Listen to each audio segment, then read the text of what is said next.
자, 40페이지, 아니다. 41페이지, 무권대리부터 보겠습니다. 자, 무권대리 행위는 본인에서 유동적 무효고요. 본인이 추인해야 되죠. 본인이 추인해야 유효가 되죠. 따라서 본인이 추인하지 않으면 본인에게 효력이 없죠. 자, 추인이나 추인 거절은 누구한테 하죠? 자, 본인이 있고 무권대리인이 있죠. 상대방이 있을 거예요. 그죠? 또 상대방과 거래한 승계인도 있을 수 있는데 우리 대법원은 추인을 꼭 상대방에게만 할 필요는 없다. 무권대리인에게 할 수도 있고 상대방에게 할 수도 있고 그 승계인에게도 할 수 있다. 이유는 추인이나 추인 거절의 사표는 상대방에게 하지 않으면 효력이 없다가 아니라 당하지 못한다라고 돼 있단 말이죠. 그러니까 상대방에게 안 해도 돼요. 다만 상대방이 아닌 자, 예컨대 무권대리인에게 추인을 했을 때는 상대방의 그 사실을 알 때까지, 추인 사실 알 때까지 상대방에게 대항을 못할 뿐입니다. 추인했다라고 주장을 못할 뿐이에요. 132조고요. 추인을 하면 소급해서 효력이 생기죠. 그러나 제3자 권리는 또 부활하고 있습니다. 13번 추인과 추인 거절은 무권대리인에게 할 수 없다. 있다 그랬죠. 무상승. 자, 무권대리인이 갑이 대리인이라 칭하며 갑소유 땅을 병에 매도하고 이전 등기까지 했을 때 갑이 추인을 할 경우 병의 동의가 필요하냐? 아니죠.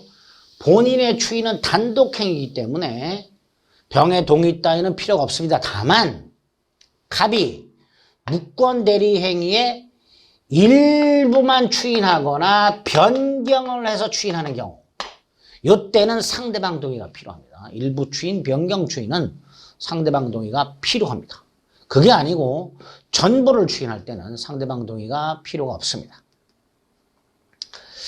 자, 15번 나왔죠. 대리권 없는 이 갑을 대리해서 병에게 땅을 판 다음에 갑이 계약 내용을 변경해서 추인했다고 돼 있죠. 아까 14번은 그냥 추인이죠. 이때는 동의가 필요 없어요.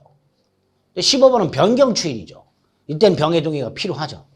따라서 이 경우에는 병의 동의가 없다면 추인의 효력이 없습니다. 참조 일부 추인도 마찬가지죠. 상대방 동의를 얻어야 추인의 효력이 있게 됩니다. 자주 등장합니다. 또. 자, 16번은요. 갑이 추인도 추인 거절도 하지 않은 상태에서 사망을 하고 을이 상속을 받았어요. 어떤 사건이냐면 아버지 땅을 몰래 갖다 무권대리로 팔아먹고 등기까지 넘겨줬어요.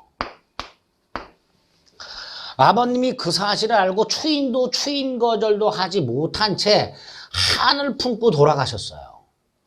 을이 단독으로 상속을 받았습니다.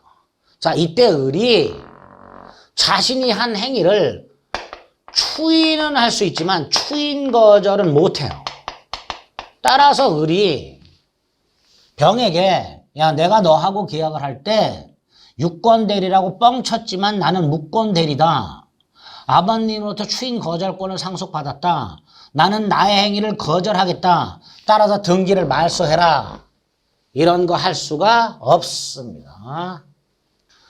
본인의 지위를 대리인이 무권대리인이 단독 상속했을 때 추인은 할 수 있지만 추인 거절은 못하기 때문에 을은 병등기 말소 따위를 청구할 수가 없습니다. 결론 기억하셔야 되고요. 17번 아버지가 아들의 무권대리에 대해서 해제를 요구했다. 계약 해제를 요구했다. 을이 병과 매매를 했는데 갑이 병한테 해제를 요구하고 대신 을이 받은 돈은 돌려주겠다라고 약속. 이거 추인이 아니요. 아니잖아요. 추인은 계약 인정하겠다가 추인이잖아요. 근데 계약은 인정 못하겠다. 이건 해제해달라. 대신 아들놈이 받은 돈은 돌려주겠다. 이건 추인이라 할 수가 없지요.